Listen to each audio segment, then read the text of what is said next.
2016 থেকে এত নোংরামি শুরু হয়ে গেছে, মানে একটা ডাস্টবিন হয়ে গেছে ইন্ডাস্ট্রি। মানে পক্ষ বিপক্ষ, ওয়াই পক্ষ বিপক্ষ থাকবে, এটা আসলে মানে জাস্ট ডাস্টবিন ছাড়া কিছু না। 2016 সালের পর থেকে যত প্রকার নোংরামি শুরু হয়েছে ইন্ডাস্ট্রিতে, যাকে এক কথা ডাস্টবিনের ময়লার সঙ্গে তুলনা করেছেন অপু বিশ্বাস। তিনি বলেন, আমাদের চলচ্চিত্রের অডিয়েন্সরা দুটি ভাগে বিভক্ত হয়ে গেছে, যার ফলে সারা বছরই একে অপরকে নিয়ে কটাক্ষ করতেই থাকে। সরাসরি বলতে গেলে শবনম বুবলির দিকে আঙুল তুলেছেন অপু বিশ্বাস, কিন্তু তার এমন বক্তব্যেও দেখা গেছে মিশ্র প্রতিক্রিয়া। এখন প্রশ্ন হচ্ছে, অপু বিশ্বাসের এসব কথার যৌক্তিকতা ঠিক কতটুকু?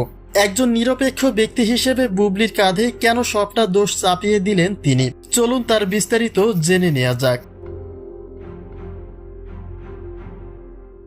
অডিয়েন্সদের মূলত দুটি ভাগে বিভক্ত হওয়ার একটাই কারণ, আর সেটি হচ্ছে শাকিব খান।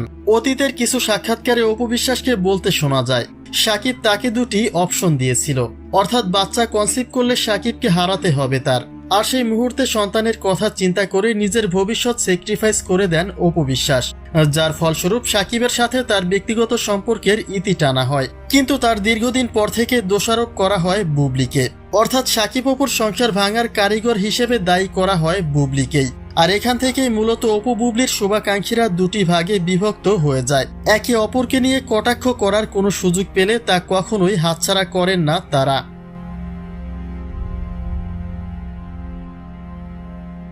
বছরভিত্তিক বাগবিতণ্ডার সোশ্যাল যুদ্ধে আলোচনায় থাকেন অপু বুবলি, কিন্তু এবার যেন সেই দৃশ্যপট পুরোপুরি পাল্টে গেছে। কেননা বুবলিকে উদ্দেশ্য করে অপু বিশ্বাস একাধিক স্ট্যাটাস দিলেও সর্বদা চুপ করেছিলেন বুবলি।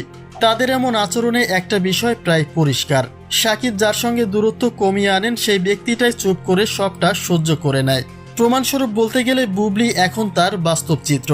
শাকিবের সঙ্গে বুবলির ব্যক্তিগত সম্পর্ক উন্মোচন হবার পরে বুবলিকে একাধিকভাবে কটাক্ষ করেছেন অপু বিশ্বাস, কিন্তু তার প্রতিবাদে কোনো প্রকার জবাব দেয়নি বুবলি। আর এখানে নিরপেক্ষ শুভাকাঙ্ক্ষীরাই প্রশ্ন ছুড়ে দিয়েছে যে নোংরামিতে আসলে কে সেরা, অপু বিশ্বাস নাকি বুবলি?